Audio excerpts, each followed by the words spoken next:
আঁধারের ডাকের সমস্ত আপডেট পেতে এখনই সাবস্ক্রাইব করুন আমাদের ইউটিউব চ্যানেল। আজকের গল্পটি কেবলমাত্র প্রাপ্তবয়স্কদের জন্য। যদি আপনি 18 বছরের নিচে হয়ে থাকেন তাহলে দয়া করে এই ভিডিওটি এড়িয়ে যান। ধূমপান এবং মদ্যপান স্বাস্থ্যের পক্ষে ক্ষতিকারক। Smoking and drinking is injurious to health.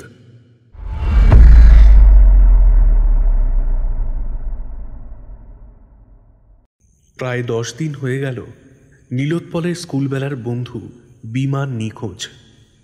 বাড়ি বা অফিসের কেউই জানে না ও কোথায়। বিমান আর নীলোৎপল ছোট্টবেলার বন্ধু। স্কুলের পর কলেজেও ওরা একসাথে পড়াশোনা করেছিল। পরবর্তীতে নীলোৎপল চাকরি পায় একটা স্কুলে আর বিমান ব্যাংকে। সেই অর্থে নিয়মিত দেখা সাক্ষাৎ না হলেও এই 30 বছর বয়সে এসে বিমানই একমাত্র অবশিষ্ট ছেলেবেলার বন্ধু নীলোৎপলের। আর বাকিরা যে যার মতন ছড়িয়ে ছিটিয়ে গেছে এদিক সেদিক। একমাত্র বিমানের সাথেই এখনো সম্পর্ক টিকে আছে তার। অবশ্য এই বিষয়ে সম্পূর্ণ কৃতিত্বই বিমানেরই। ওই ছুটিছাটা পেলেই গিয়ে হাজির হয় নীলোৎপলের কাছে, জোর করে বাইরে নিয়ে যায়। রাতে ইচ্ছে করে ফোন করে অলস আরামপ্রিয় নীলোৎপলের স্বাদের ঘুমের ব্যাঘাত ঘটায়। ওর এই ছেলে মানুষিতে একটু বিরক্ত হলেও মনে মনে ওকে ভালোই বাসে নীলোৎপল। আসলে সে ভীষণ অলসতা প্রিয় মানুষ। লেখালেখি আর চাকরির বাইরে গিয়ে যে কোনো কাজে তার ভীষণ আলসেমি। এমনকি সম্পর্ক রক্ষা করার জন্য যেটুকু দেখা সাক্ষাৎ রাখা উচিত, এফোর্টস দেওয়া উচিত, তাতেও নীলোৎপলের প্রবল আলসেমি। এই আচরণে বিরক্ত হয়ে নীলোৎপলের প্রেমিকা মণিদীপা হুমকি দিয়েছে কিছুদিন আগে। সে নাকি তাকে ত্যাগ দেবে। কিন্তু মণিকে ছাড়া যে তার চলবে না। শুধু যে এই বয়সে আবার মেয়ে খোঁজার হ্যাপা তাই নয়, মণিকে সত্যি ভালোবাসে সে। অতএব বিয়ের চেষ্টা লেগেছে নীলোৎপল আজকাল। দুই বাড়ির মত আগেই ছিল, এখন শুধু বিয়ের আয়োজন করা বাকি। বাড়ির সবাই লেগে পড়লেও তারও নেহাত কম দায়িত্ব নেই। আজ থেকে 1 মাস আগে বিমানকে বগল দাবা করে মনির জন্য আংটি কিনতে গিয়েছিল নীলোৎপল। সেদিনই শেষ দেখা তাদের। বিমান কদিন ধরেই ওর কোনো নতুন প্রেমিকার কথা বলছিল। না রে, একেবারে মোহিনীকে নিয়েই ফিরব। মেয়েটার বড় কষ্ট, ওর বদ মামাটা বড্ড অত্যাচার করছে। তা এবার কদিনের অতিথি ইনি? স্কুলবেলার থেকে প্রেম পারঙ্গম বিমান আহত গলায় বলেছিল, না রে, এবার একদম ছাদনা তলায় যাব। দেখে নিস, কালই যাব ওদের বাড়ি নিশিকান্তপুরে। একেবারে বিয়ে করে নিয়ে আসব। উত্তরে হেসেছিল শুধু নীলোৎপল। সেদিনের পর আর দেখা হয়নি তাদের। দিন 10 আগে বিমানের বাবার ফোন এলো নীলোৎপলের কাছে। হ্যাঁ কাকু, বলুন কেমন আছেন? বিমানের কি খবর? বিমানের খবর নিতেই তো ফোন করলাম বাবা। তুমি কি জানো ও কোথায় আছে? শুনে আকাশ থেকে পড়ল নীলোৎপল। সে কি কাকু, বিমানের সাথে আমার শেষ দেখা প্রায় 10 দিন আগে। তারপর তো আর... তাকে কথা শেষ করতে না দিয়েই হাউমাউ করে কেঁদে ফেললেন বিমানের বাবা। বিমানের বাবা জানালেন যে নীলোৎপলের সাথে দেখা হওয়ার পরদিনই বিমান 2 দিন বাইরে যাচ্ছি বলে সেই যে গেল আর আসেনি। প্রথমে নীলোৎপল ভেবেছিল হয়তো লজ্জায় আসতে পারছে না বিমান। কিন্তু 10 দিনের মাথায়ও যখন ব্যাপারটা গড়িয়ে গেল আর বিমানের বাবা নিজেই ফোন করে এমন কান্নাকাটি করলেন, তখন একটা সত্যিই চিন্তা হলো তার। আর যাই হোক, ছেলেটা তাকে মন থেকে ভালোবাসে। শেষবার ও কোথায় যাবার কথা বলেছিল তা কেবলমাত্র নীলোৎপলই জানে। তাই দায় এড়ানো গেল না। বিয়ের প্রস্তুতি আর জন্মগত আলসেমিকে আপাতত স্থগিত রেখে নিশিকান্তপুরের বাসে চেপে বসল নীলোৎপল।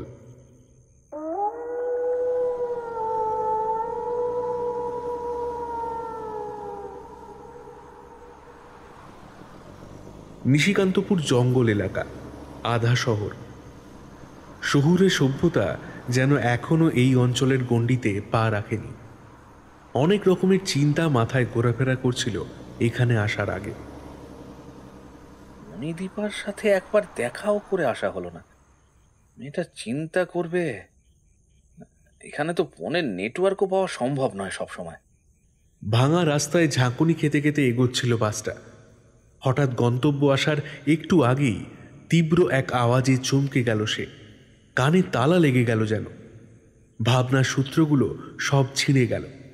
এদিক সেদিক দেখে বাস থেকে নেমে পড়ল নীলোৎপল। ঝামেলা যত রাজ্যে, কিন্তু এবারে বিমানকে খুঁজবে কোথায়? একটা অচেনা জায়গায় এসেই তো আর হুট করে কোনো যুবতী মেয়ের নাম করে বাড়ি খোঁজ করা যায় না। সন্ধ্যা নামছে গুটি গুটি পায়। এদিকে আকাশের মুখও বেশ ভার, যে কোনো সময় মুষলধারায় বৃষ্টি শুরু হয়ে যাবে। এমন অবস্থায় এই প্রায় জনশূন্য রাস্তায় দাঁড়িয়ে কি করা যায় ভাবছে, এমন সময় চোখ গেল তার ঠিক বিপরীতে দাঁড়িয়ে থাকা একটা মেয়ের দিকে। বয়স মধ্য 20 কোঠায়, অপরূপ সুন্দরী বললেও কম বলা হয়, আর তেমনই শরীরী সম্পদের অধিকারিণী। নীলোৎপল অপলক মুগ্ধ দৃষ্টিতে দেখতে থাকলো ওর দিকে। পরনে সাধারণ ছাই রঙা সুতির শাড়ি আর রক্তলাল ব্লাউজেও অসম্ভব আকর্ষণীয় দেখাচ্ছিল মেয়েটিকে। এই মেঘ ভেঙে বৃষ্টি আসার আগের মুহূর্তে ওর ডিপকাটের রক্তলাল বক্ষ আবরণী, মুখের চটুল হাসি, অথচ সরল মুখখানির আকর্ষণ যেন তার এই 30 বছরের যুবক বয়সের বুকে আগুন ধরিয়ে দিচ্ছিল। বরাবর নিজেকে একজন সঙ্গত, এক নারীনিষ্ঠ ভব্য পুরুষ হিসেবে জানত সে। আজ এই অজানা এলাকায় বন্ধুকে খুঁজতে এসে হঠাৎ এক নারী, সে যত সুন্দরী হোক না কেন, তাকে দেখেই নিজের এই হ্যাংলামি ও মুহূর্তের অশ্লীল চিন্তায় নিজেকে কষিয়ে ধমক দিল নীলোৎপল। সে চোখ সরিয়ে এগিয়ে যাচ্ছিল। ইতিমধ্যে মেয়েটা এগিয়ে এসে ঈষৎ ভাঙা অথচ মধুর গলায় বলল, এখানে নতুন বুঝি? তার কণ্ঠস্বর যেন জলতরঙ্গ হয়ে বেজে উঠল নীলোৎপলের কানে। চোখের চাহনিতে মাদকতা। কিছুক্ষণের জন্য সে আবার ভুলে গেল যে সে একজনের বাগদত্ত। সম্বিত ফিরল খানিক পরে। মেয়েটা কখন তার একদম সামনে এসে দাঁড়িয়েছে, ওর উষ্ণ নিঃশ্বাস এসে গায়ে লাগছে তার মুখ দিয়ে কোনো কথা বের হলো না। মদিরার নেশার পাত্র উপুর করা গলায় মেয়েটি আবার বলে উঠল, কি হলো বললেন না যে? নীলোৎপলের সমস্ত রোমকূপে এক ধরনের শিহরণ খেলে গেল কোনো মতে। সে বলল, না মানে হ্যাঁ, ওই আর কি, এক বন্ধুকে খুঁজতে এসেছি। মেয়েটির খিলখিল করে অনির্বচনীয় হাসি হেসে বলল, না মানে হ্যাঁ, আবার কি? কাকে খুঁজছেন? নাম কি তার? এবারে নীলোৎপল কোনো মতে সংযত হয়ে যতটুকু সম্ভব গুছিয়ে তার নিশিকান্তপুরে আসার উদ্দেশ্য ও বর্তমান অবস্থার বর্ণনা করল। সব শুনে মেয়েটি বলল, সে না হয় হলো, কিন্তু এই রাতের বেলায় আপনার বন্ধু বিমানবাবুকে পাবেন কোথায়? আমাদের এখানে অন্ততপক্ষে 10টা মেয়ের নাম মোহিনী। এখন কার কার বাড়িতে খোঁজ করবেন? আর আপনার কথা অনুযায়ী যদি ওরা পালিয়ে গিয়ে থাকে, তবে তো মেয়েটার নাম করে খোঁজ করতে গেলে আপনিই বিপদে পড়বেন। নীলোৎপল ভেবে দেখল কথাটা ঠিকই, কিন্তু এই রাতের বেলায় সে এখন যাবে কোথায়? একটা কেমন ঝোঁকের মাথায় বিমানকে খুঁজতে এসেছে বটে, কিন্তু একমাত্র বিমানের প্রেমিকার নাম ছাড়া আর তো কিছুই জানে না সে। তার মনের কথা বুঝতে পেরেই বোধহয় মেয়েটা এবারে বলল, আপনি বরং এক কাজ করুন, আজ রাতটা আমার বাড়িতেই থেকে যান। সামনেই আমার বাড়ি। কাল সকালে না হয় বন্ধুকে খুঁজতে বেরোবেন। বলে কি মেয়েটা? আমার মতো প্রায় অপরিচিত ব্যক্তিকে নিজের বাড়িতে রাত্রি যাপনের প্রস্তাব দিচ্ছে। তবে কি ও পতিতা? কিন্তু ওর মুখের সারল্য দিয়ে একবারও তা মনে হয় না। মনে মনে নীলোৎপল এসব ভাবলেও অন্যদিকে ওরই মনের একটা অংশ ওকে প্ররোচিত করতে লাগলো, যেন সে এক্ষুনি ওর সাথে ওর বাড়ি যায়। কেউ যেন কানে কানে ওর বলতে লাগলো, ভাবছিস কি বোকার মতন? এই দেব দুর্লভ সুযোগ কি মানুষের জীবনে বারবার আসে? ও পতিতা হোক কি গৃহস্থের মেয়ে বউ, একটা রাতের আনন্দে কি যায় আসে? নিজের মনের এই বিকৃত রুচিতে সে নিজেই অবাক হয়ে গেল প্রচণ্ড। বুঝতে পারল এই মেয়ের সাথে তার বাড়িতে গেলে সর্বনাশ হয়ে যাবে, কিন্তু অদ্ভুতভাবে নিজেকে সংযত করতে পারছে না কিছুতেই। সে দোনামোনা করছে দেখে মেয়েটা এবার স্মিত মুখে বলে উঠল, ভয় নেই, আমার বাড়িতে আমি ছাড়া আমার অসুস্থ বাবা আছেন, কেউ আপনাকে অপবাদ দেবে না।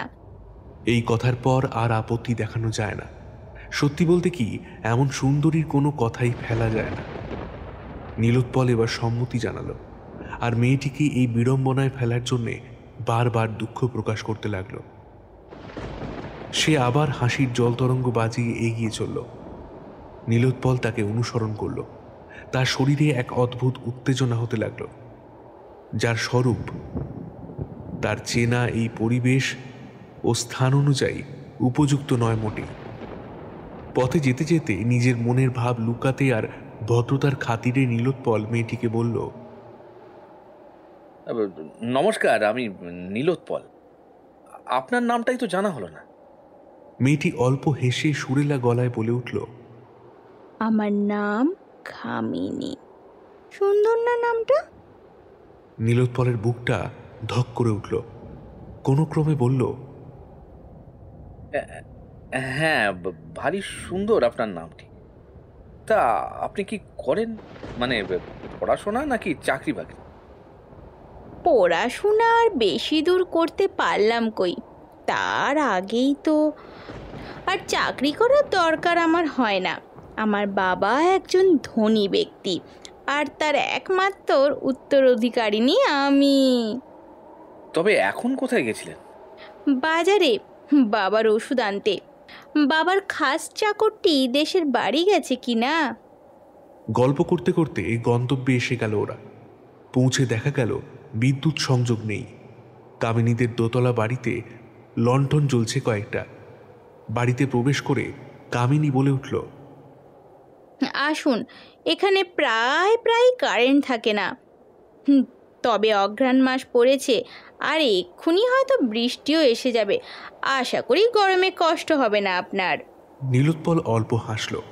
কামিনী তাকে দোতলার একটা ঘরে নিয়ে গেল। সারা ঘরে মোমবাতি লাগানো, যেন কেউ জানতই যে এই ঘরে আজ একজন অতিথি নিশি যাপন করবে। কামিনী হাতে একটা মোমবাতি ধরল, তারপর বলল, আপনি এখানে বিশ্রাম করুন, আমি আপনার খাবারের ব্যবস্থা করি। দয়া করে আমার জন্য কোনো আলাদা ব্যবস্থা করতে যাবেন না। ইতিমধ্যেই যথেষ্ট অসুবিধায় ফেলেছি আপনাকে। আর তাকে থামিয়ে দিয়ে সে আবার হেসে বলল, কি আশ্চর্য, আমিও তো রাতে খাবো নাকি। নীলোৎপল লক্ষ্য করল মোমবাতির নরম আলোয় কয়েকশো গুণ বেশি রমণীয় লাগছিল কামিনীকে। সে না চাইতেও তার চোখ বারবার ওর ভারী বুক, সরু কোমর, গরু নিতম্ব আর হাতির সুরের মতো পাঁচ হয়ে যাচ্ছিল। নিজের এই অসভ্যতায় নিজেই লজ্জিত হচ্ছিল নীলোৎপল। কামিনী কিন্তু নির্বিকার। মেয়েরা নাকি পুরুষের দৃষ্টি পড়তে পারে। কামিনী কি তার দৃষ্টির অসভ্য মুগ্ধতা পড়তে পারছে না, নাকি পুরুষদের এই লোভাতুর দৃষ্টিতেই সে অভ্যস্ত? স্বচ্ছন্দও কি?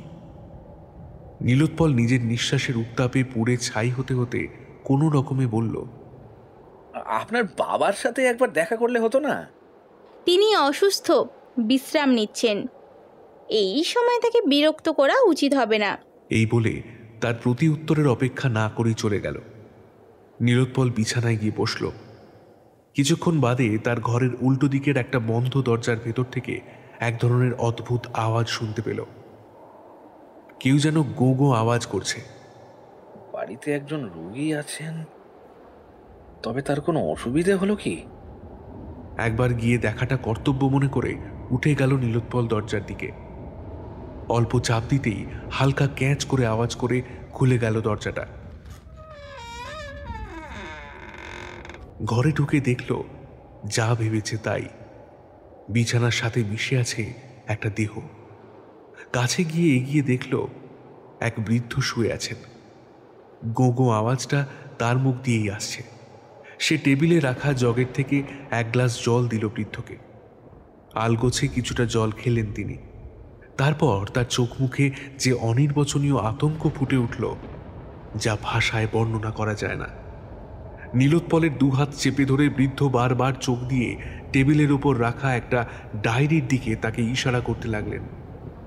সে তাকে কোনো মতে শান্ত করে শুইয়ে কি মনে হতে ডায়েরিটা হাতে তুলে নিয়ে নিজের ঘরে ফিরে এলো। ঘরে ঢুকেই দেখে কামিনী খাবারের থালা নিয়ে দরজায় দাঁড়িয়ে আছে। নীলোৎপল হাতের ডায়েরিটাকে রেখে এগিয়ে গেল তার দিকে। এর মধ্যেই পোশাক বদলে ঘন নীল রঙের শাড়ি পরেছে সে, পায়ে আলতা। কামিনীর শরীর থেকে একটা মিষ্টি সুবাস আসছে। নীল তো অভিসারের রং, তবে কি? কামিনী তার ভুবন মোহিনী হাসি হেসে বলল, আসুন, একটু খেয়ে নিন। নীলোৎপল মন্ত্রমুগ্ধের মতো তার কথা অনুযায়ী বসে পড়ল। যতক্ষণ না তার খাবার শেষ হলো ততক্ষণ কামিনী নীলোৎপলের পাশে বসে থাকল। খুব যত্ন করে খাওয়ালো। বহুদিন পরে এমন যত্ন করে কেউ খাওয়ালো নীলোৎপলকে। মণিদীপা শহুরে মেয়ে, বাপ মায়ের আদরের দুলালি সে। নীলোৎপলকে তীব্র ভালোবাসলেও এমন যত্ন করে খাওয়াতে পারবে না। কিছুক্ষণ আগে কামিনীর বাবার অবস্থা দেখে নীলোৎপলের ঘোর লাগা ভাব কেটে গিয়েছিল। টের পেল তার আবার নিঃশ্বাস ঘন ঘন পড়তে শুরু করেছে। শরীরের উত্তেজনা ফিরে এসেছে আবার। সে প্রাণপণে নিজেকে সংবরণ করে কামিনীর সাথে কথাবার্তা চালিয়ে যেতে লাগলো।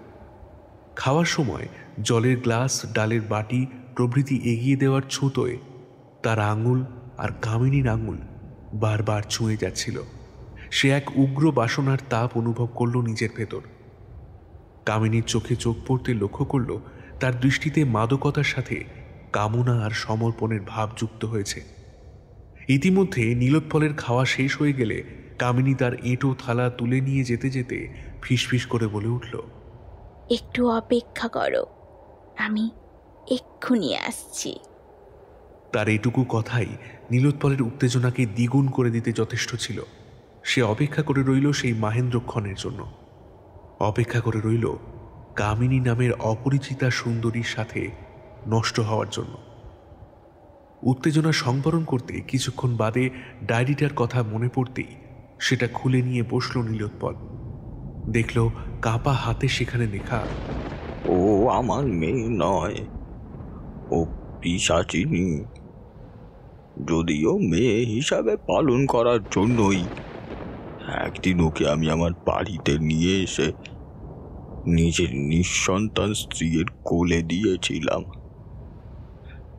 বুকে করে মানুষ করেছিলেন সেই একরত্তি মেয়েকে আমার স্ত্রী। একমাত্র সন্তানহীন বিধবা বোনটিও যেন ছোট্ট মেয়েটিকে পেয়ে ভীষণই খুশি হয়েছিল। আমার পরিবার সম্পূর্ণ হয়ে গিয়েছিল। কিন্তু হায়, পিশাচিনী কিশোর বয়সে পা রেখেই আমার সব খেয়ে নিল। স্ত্রী, বোন, আত্মীয় সবাই একে একে মৃত্যুর মুখে ঢলে পড়ল। এই বিশাল প্রাসাদে জ্যান্ত প্রেতের মতো রইলাম আমি আর আমার ওই মেয়ে। তখনও পিশাচিনীর স্বরূপ সম্পর্কে অবহিত ছিলাম না। কিছুদিন বাদে পিশাচিনী নিত্য নতুন পুরুষকে বাড়িতে আনতে শুরু করলো। পরের দিন সকালে পুরুষটির রক্তশূন্য দেহ পড়ে থাকতে দেখতাম। আমার শরীর ততদিনে পড়ে গেছে, ফলে পিশাচিনীর কাজে বাধা দিতে অপারগ ছিলাম আমি। শুয়ে শুয়ে শুধু পরের ছেলের সর্বনাশ দেখা ছাড়া আর কিছুই করার থাকে না আমার। হায় ঈশ্বর, আমার মৃত্যুও হয় না। একদিন এই অত্যাচার সহ্য করতে না পেরে তাকে সরাসরি জিজ্ঞেস করি, যার কত পাপ দেখাবি আমাকে সর্বনাশী, আমাকেও শেষ করে দে এবারে। পরের ছেলেদের এভাবে মারছিস কেন? সে নিষ্পাপ হেসে বলল, ওরা সবাই সবাই নিজেদের প্রেমিক বলে পরিচয় দিয়ে শেষমেশ শুধু আমার শরীরটাকে চেয়েছে। আমার মনের বিরহকে ওরা কেউ কেউ দূর করতে পারল না। কথা দিয়েও শেষে শুধু শরীরটাকে ভালোবাসলো আমার। তবে তুমি তেমন নও। আমার এত অপরাধ দেখেও, আমি পেতনি জেনেও তুমি যে আজও আমায় মেয়ে বলেই স্নেহ করো, তাই তোমাকে মারতে পারি না।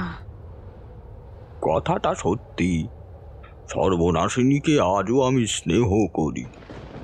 এই মেয়ের জন্যই আমার প্রিয়তমা স্ত্রী, প্রাণাধিক প্রিয় বোন সবাই মরেছে ভয়ঙ্কর মৃত্যুতে। কিন্তু তাও কেন ওকে আমি এখনো স্নেহ করি তা আমি জানি না। তবে একমাত্র এই কারণেই হয়তো মৃত্যু বিছানা শুয়ে শুয়ে পরের ছেলেদের মরণ দেখতে হবে আমাকে। ও কখনো কামিনী, কখনো মোহিনী নাম দিয়ে নিত্য নতুন ছলনা রচনা করে বিভিন্ন ছেলেদের সেই প্রেমের জালে জড়ায় এবং বাড়িতে নিয়ে আসে। কিন্তু তার অতুলনীয় রূপে পাগল হয়ে যখনই তার প্রেমিকের মনে তার প্রতি সামান্য কামনার ভাব জন্মায়, তখনই মাকুড় সাজেভাবে নিজের শিকারকে জালে জড়িয়ে ধরে ধীরে ধীরে গলাধকরণ করে। সেও তার প্রেমিককে ধীরে ধীরে নিজের ঘরে নিয়ে এসে শারীরিক সম্পর্ক স্থাপন করার পর তার রক্ত পান করে তাকে হত্যা করে। তারপর পুরানো প্রেমিকের রক্তশূন্য দেহ ছুঁড়ে ফেলে দিয়ে নতুন প্রেমিকের খোঁজে বের হয়। যদি আমার লেখা কেউ পড়ে থাকেন, তাহলে সম্ভবত আপনি ওই সর্বনাশিনীর পরবর্তী শিকার। তার পরীক্ষায় হেরে গেছেন আপনি।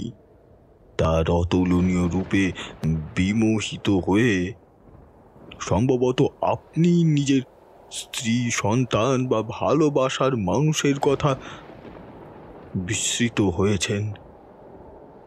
আপনার কাছে এই মৃত্যু পথযাত্রী অসহায় বাপের একান্ত অনুরোধ, এক্ষুনি পালান, এক্ষুনি পালান। ডায়েরির লেখা এখানেই শেষ। নীলোৎপলের হাত পা হিম হয়ে গেছে। আত্মগ্লানি আর অপরাধ বোধে শেষ হয়ে যাচ্ছিল সে। সত্যি তো, গত 5-6 ঘন্টায় তার একবারও মনির কথা মনেও পড়েনি। পড়লেও সেখানে কামিনীর তুলনায় সে কতটা মলিন, কতটা ফিকে, সে চিন্তাই এসেছে বারবার। আর কিছুদিন পর তাদের বিয়ে, সে কথাও ভুলে গিয়েছিল সে।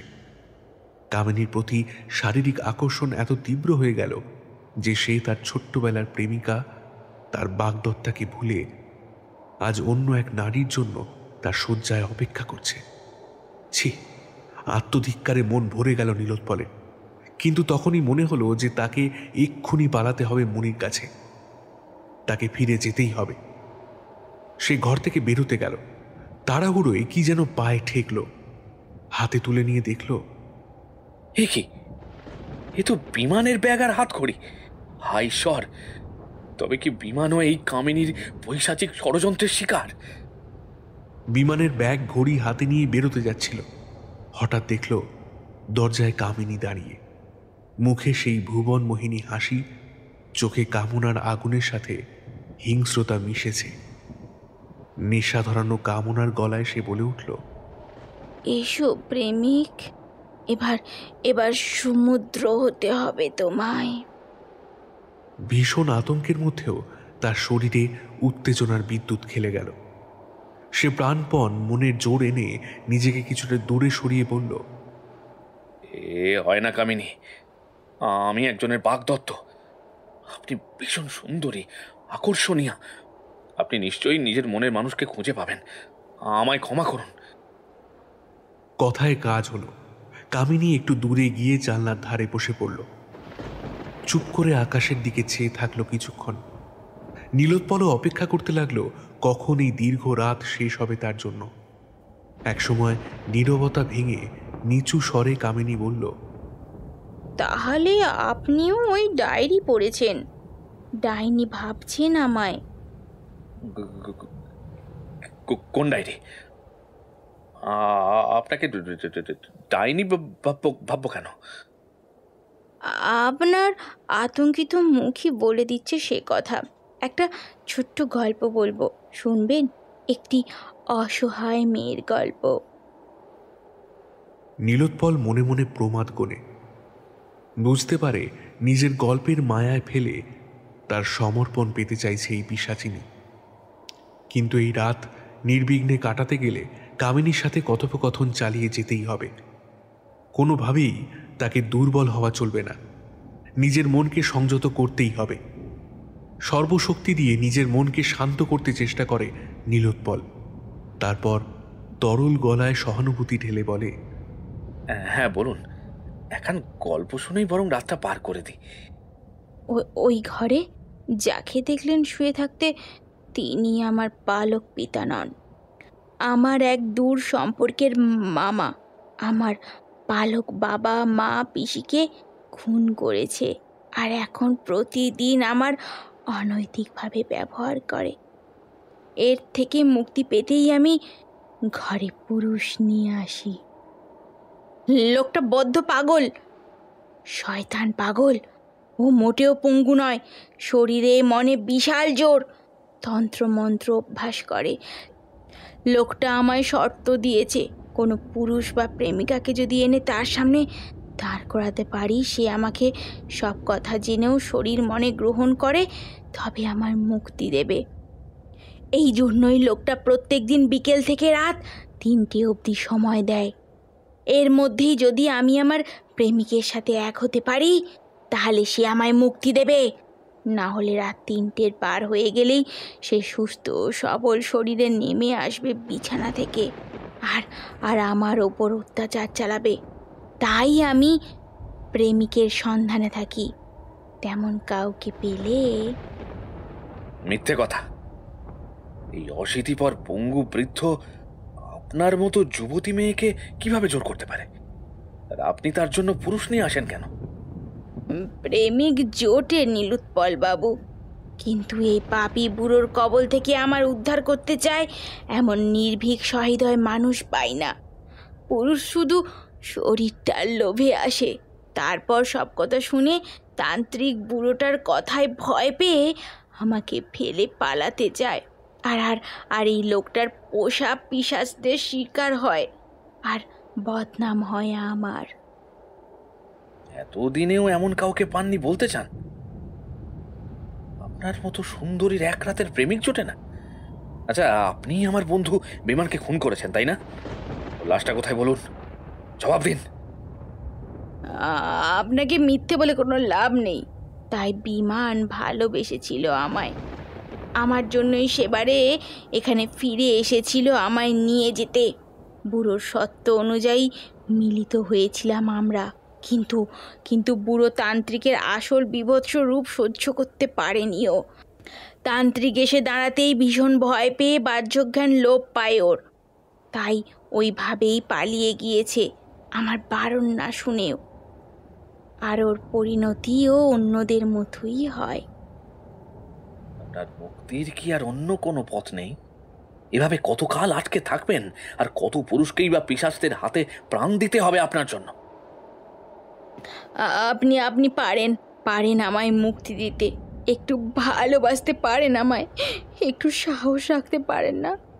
বেশি না, এই জঞ্জালটুকু আমার হাত ধরে পার করে দিলেই আমি মুক্ত, আর আপনিও। এতটা বলে উঠে দাঁড়ালো কামিনী। লাস্যময়ী ভঙ্গিতে হেঁটে এসে নীলোৎপলের হাত দুটো তার উষ্ণ নমনীয় হাতের মধ্যে নিয়ে সমর্পণের ভঙ্গিতে তাকালো তার চোখের দিকে। সে টের পেল আবার পাড় ভাঙছে সমুদ্রের। কামনার আগুনে পুড়ে মরাই যে তার ভবিতব্য, তা বুঝতে পারল নীলোৎপল। সর্বনাশ নিশ্চিত জেনেও নিজেকে কামিনীর হাতে সমর্পণ করা ছাড়া তার আর কোনো উপায় নেই। নীলোৎপল শেষবারের মতন মনির কাছে ক্ষমা চেয়ে নিল। তারপর ধীরে ধীরে কামিনীকে আকর্ষিত করল নিজেই। ঘরের সব মোমবাতিগুলো নিভিয়ে নীলোৎপলের শক্ত সবল হাতে ধরা দিল কামিনী। মুখে ফুটে উঠল তার হিংস্র মধুর হাসি। কামিনীর নরম ঠোঁটে নিজের ঠোঁট চেপে ধরল নীলোৎপল। তীব্র হয়ে উঠল তার হাতের গতি। কামিনীর শরীরের পাহাড় পর্বত উপত্যকা গভীর খাদ খুঁড়ে সে খুঁজতে লাগলো নিজের মুক্তির পথ। কামিনীর শীতকারে ভরে উঠছিল ঘরটা।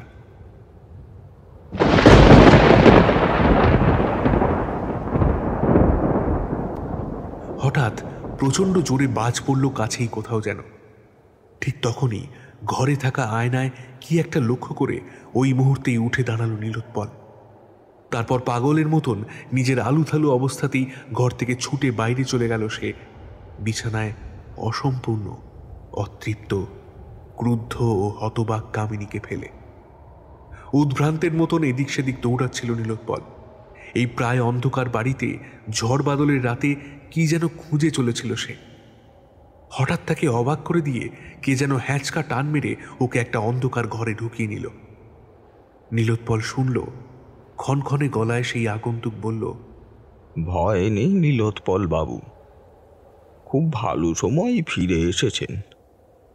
আর একটু হলেই আপনাকে ছিবড়ে করে দিত পিশাচিনীটা। এই এই ঘর আমার, এই ঘর আমার, আপনার কোনো ভয় নেই এখানে। তারপর আগন্তুক একটা মোমবাতি জ্বালতেই নীলোৎপল দেখল এ আর কেউ না, বরং সন্ধ্যায় মৃত্যুশয্যায় দেখা সেই বৃদ্ধ। হতবাক গলায় নীলোৎপল বলল, এ কি, আপনি বিছানা থেকে উঠলেন কিভাবে? আপনি কথা বলতে পারেন যখন, তখন কেন গোঁ করছিলেন? আপনি শান্ত হন, শান্ত হন। আমি জানি বন্ধুত্বকৃত্য করতে এসে বড়ই বিপদে পড়ে গেছেন আপনি। ওই নিশিকান্তপুরে পা দিতেই পিশাচিনীটার চোখ আপনার উপর পড়ে গিয়েছিল। এভাবে হবার নয়। আপনি বসুন, আমি আপনাকে সমস্ত কিছু খুলে বলছি। নিবিষ্টভাবে বিনা প্রতিরোধে বসে পড়ে নীলোৎপল। তারপর বলে, বেশ, বলুন শুনি। সবার আগে বলুন, আপনার শরীরে এই শক্তি ফিরে এলো কিভাবে? সব সময়ের খেলা নীলোৎপল বাবু।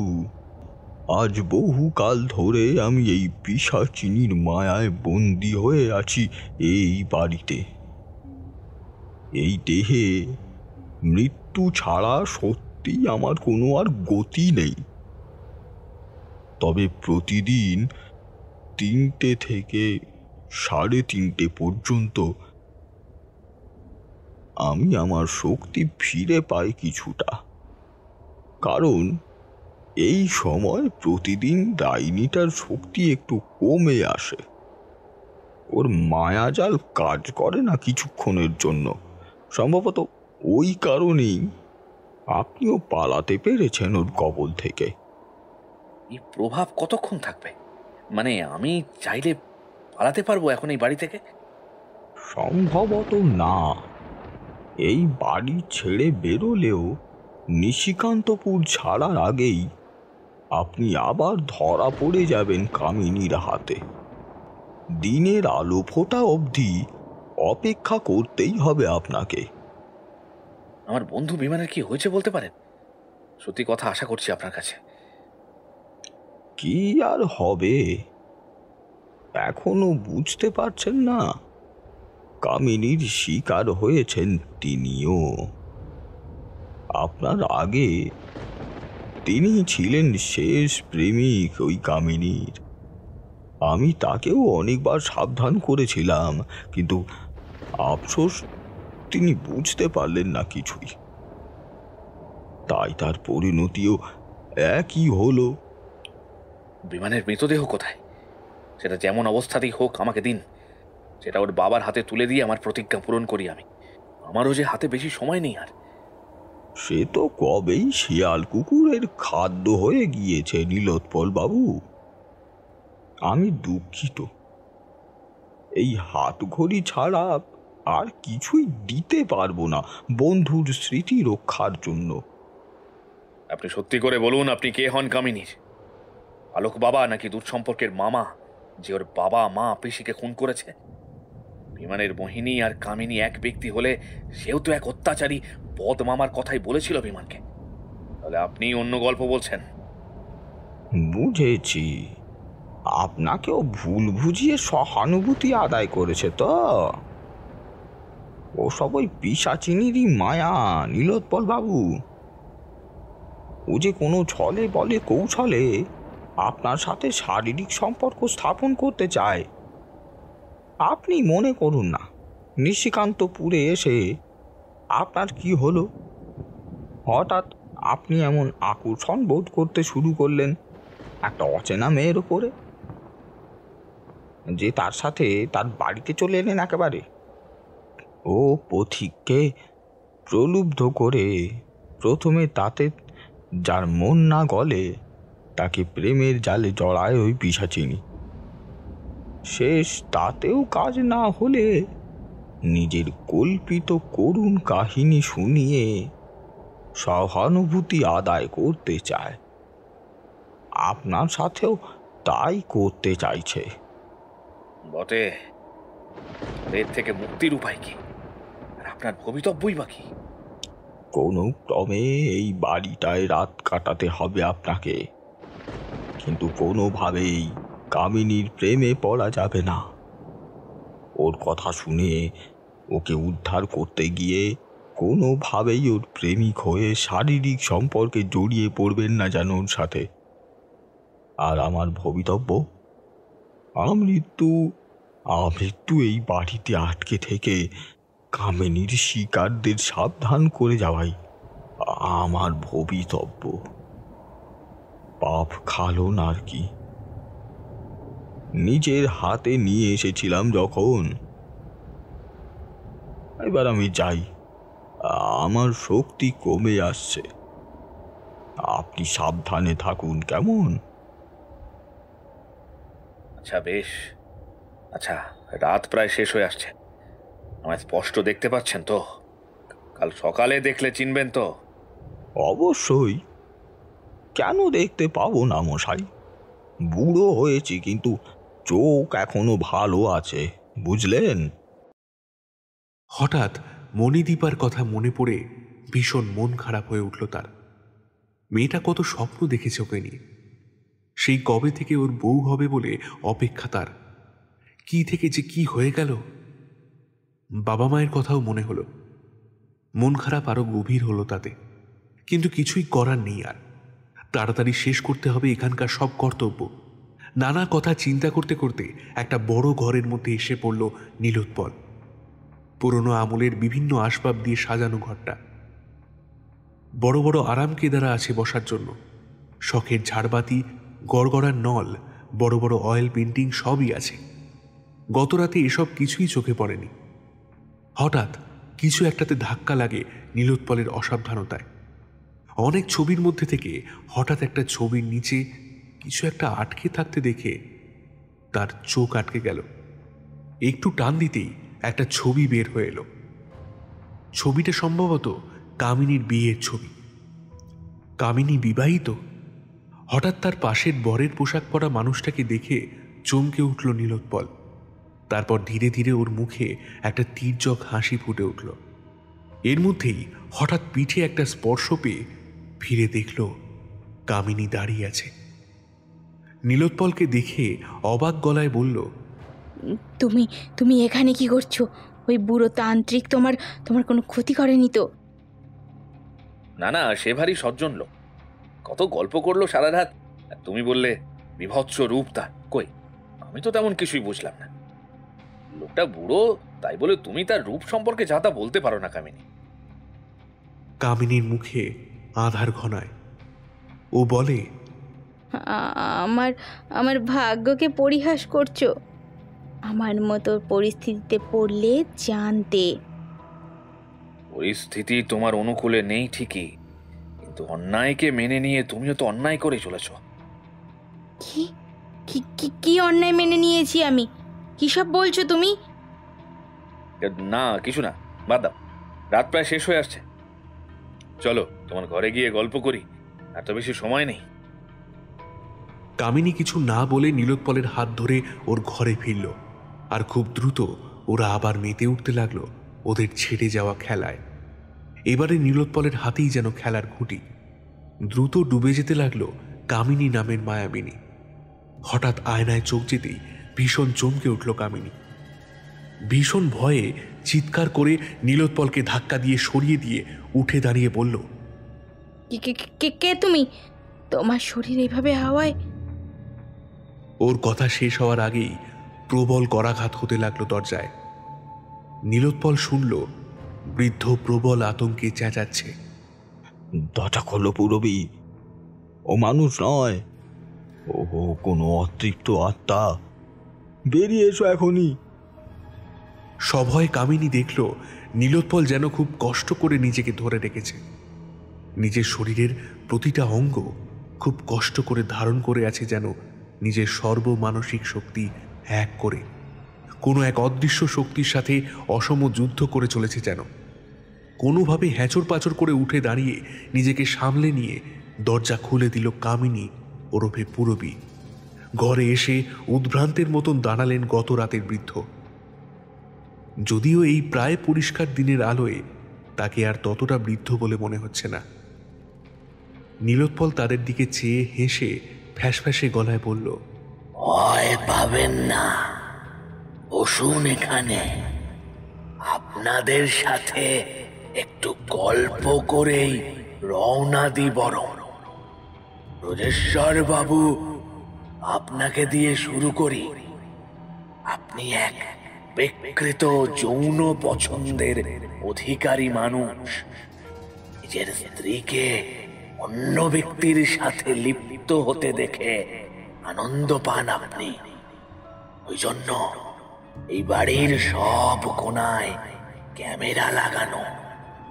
আপনি নিজের স্ত্রী, হ্যাঁ স্ত্রী, অবাক হবেন না ব্রজবাবু, আমি আপনাদের সমস্ত সত্যি জেনে গেছি।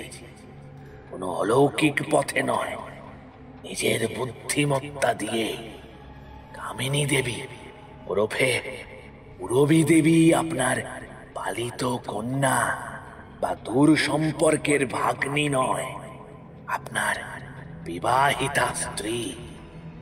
আর আপনিও কোনো অশীতিপর বৃদ্ধ নন, বরং এক কল্পনা বিলাসী বিকৃত যৌন রুচি সম্পন্ন ব্যক্তি।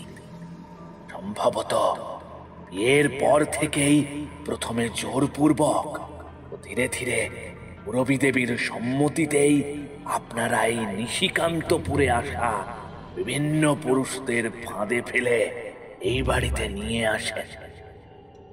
আর পুরবী দেবী কখনো কামিনী, কখনো মোহিনী, এই সব নাম নিয়ে এক এক সময় এক এক গল্প ফেঁদে সেই পুরুষদের সিডিউস করে। তাদের খাবারে যৌন উত্তেজনা বর্ধনকারী ওষুধ মিশিয়ে তাদের সাথে শারীরিক সম্পর্ক করে। আপনি ঘরে বসে হিডেন ক্যামেরায় সেসব দেখে প্লেজার নেন। হয়তো কিছু ক্ষেত্রে সেসব ভিডিও রেকর্ড করে ভিকটিমদের ব্ল্যাকমেলও করে থাকেন। কি আমি ঠিক বলছি তো? বিশ্বাস করুন নীলোৎপল বাবু, আপনার মতো আমিও এই নোংরা লোকটা বিকৃত রুচির শিকার। আমার কোনো দোষ নেই, আমাকে বাধ্য করে লোকটা এইসব করতে। জানি, তবে কি জানেন, অন্যায় যে করে আর অন্যায় যে সহে, প্রেমহীন, শরীরহীন, সন্তানহীন একটা বিয়েতে থাকতে থাকতে নিত্য নতুন পুরুষদের সাথে নষ্টামি করা, স্বামীকে দর্শন সুখের ব্যবস্থা করে দিতে দিতে আপনিও এর নেশায় পড়েছেন। নইলে নিজের বাঁচানোর পথ যে আপনার একেবারে ছিল না তা নয়, নইলে নিজেকে বাঁচানোর পথ যে আমার বন্ধু বিমান আপনাকে সত্যি ভালোবেসেছিল। নিজের বিকৃত রুচি চরিতার্থ করতে গিয়ে কত নিষ্পাপ মানুষের চরম ক্ষতি করেছেন আপনারা। ইচ্ছা করছে এখনই খুন করে দিয়ে আপনাদের, কিন্তু না, আপনাদের মারবেন যিনি, তিনি সর্বশক্তিমান। হয়তো তার কোনো মায়াতেই মৃত্যুর পরেও প্রায় 24 ঘন্টা জীবিত মানুষের মতোই পার করলাম আমি। হয়তো সত্যিটা উদ্ধার করতে পারবো বলে। সত্যি বলতে, আমি যে মারা গেছি তা গত রাতে কামিনীর সাথে ঘনিষ্ঠ হবার সময়ে আয়নার নিজের ছবি দেখতে না পাওয়ায় প্রথম জানতে পারি। ভীষণ চমকে গেছিলাম জানেন। বুঝতে পারছিলাম না মারা গেলে আমার মধ্যের রিপুগুলো এখন জীবন্ত কেন। হয়তো সময়ের ফাঁক বা কোনো লুপহোল বা সর্বশক্তিমানের ইচ্ছায় এমনটা হয়েছিল, যাতে মৃত্যুর মুহূর্তে সত্যি সন্ধান করছিলাম এই সত্য জানাবেন বলেই এমন ঘটালেন আমার সাথে। অদ্ভুত ব্যাপার, তাই না? আপনি কখন মারা যান? কালকের অ্যাক্সিডেন্টে কি? হ্যাঁ, নিশিকান্তপুর ঢোকার একটু আগেই। তখন একটা তীব্র শব্দ ও আলোর ঝলকানি ছাড়া আর কিছুই বুঝিনি, যদিও বুঝলাম অনেক পরে। যাকে আমার খবরটা আপনারাই পৌঁছে দেবেন আমার বাড়িতে। বিমান হয়তো লোকলজ্জায় বাড়ি ফেরেনি, এতদিন পরে আজ ফিরতেছে। আপনি মুরবী দেবীকে নিয়ে যাবেন সেখানে। সেখানে গিয়ে কৃতকর্ম স্বীকার করে ক্ষমা চেয়ে আসবেন। মণিদীপা আর বিমানকে বলবেন আমার অবর্তমানে ওরা দুজনে যেন দুজনের সম্বল হয়ে ওঠে সারা জীবনের জন্য। আমার কথা ফেলবেন না ব্রজবাবু, নইলে কিন্তু দ্বিতীয়বার আপনাদের অতিথি হতে আমার কোনো আপত্তি নেই। আমি আজকেই রওনা হচ্ছি নীলোৎপল বাবু, আপনি একদম ভাববেন না। বেশ, আমিও এগোচ্ছি। তবে আপনাদের কৃতকর্মের স্বীকারোক্তি না শুনে মুক্তি নেই আমার। একটা সিলুয়েট মূর্তি ধরে মিলিয়ে গেল নীলোৎপল। ঘটনার দিন দুয়েক পরের কথা। গতকাল ব্রজেশ্বরবাবু পুরবীকে নিয়ে এসে নিজেদের দোষ স্বীকার করে গেছেন। কেউ কেউ ওদের পুলিশের হাতে তুলে দিতে চাইলেও মণিদীপা জোর গলায় বলেছিল, নীলোৎপল যখন ঈশ্বরের হাতে এদের শাস্তি দেখতে চেয়েছে তখন তাই হোক। শুনেছি তিনি সবার বিচার করেন। ব্রজেশ্বর ও পুরবীকে অপমান করে ছেড়েই দেওয়া হয়েছে। বিমান ফিরে এসে সব জেনে একদম বোবা হয়ে গেছে, শূন্য দৃষ্টিতে চেয়ে আছে শুধু। আজ সকালে এই প্রথম মণিদীপাকে দেখে হাউমাউ করে কেঁদে উঠল। সব আমার জন্যই হলো বোন। আমার দোষে, আমার হঠকারিতায় আমার ভাই এইভাবে মরল। তোমার কপালে সিঁদুর উঠল না আমার জন্যই। এই ব্রজেশ্বরের চেয়ে আমার দোষ কম কিছু নয়। মণিদীপা তার লাল চোখ মেলে চেয়ে বিমানের হাতে হাত রেখে ভাঙা গলায় বলল, যারা খুব ভালো হয় তাদের ঈশ্বর তাড়াতাড়ি ডেকে নেন হয়তো। ভেবো না বিমান, ঈশ্বর চাইলে একদিন নীলোৎপল ঠিক তোমার আমার কাছে ফিরবেই। ওরা কেউ লক্ষ্য করল না সেই মুহূর্তেই আকাশের এক প্রান্ত থেকে অপর প্রান্তে একটা উজ্জ্বল তারা খসে পড়ল।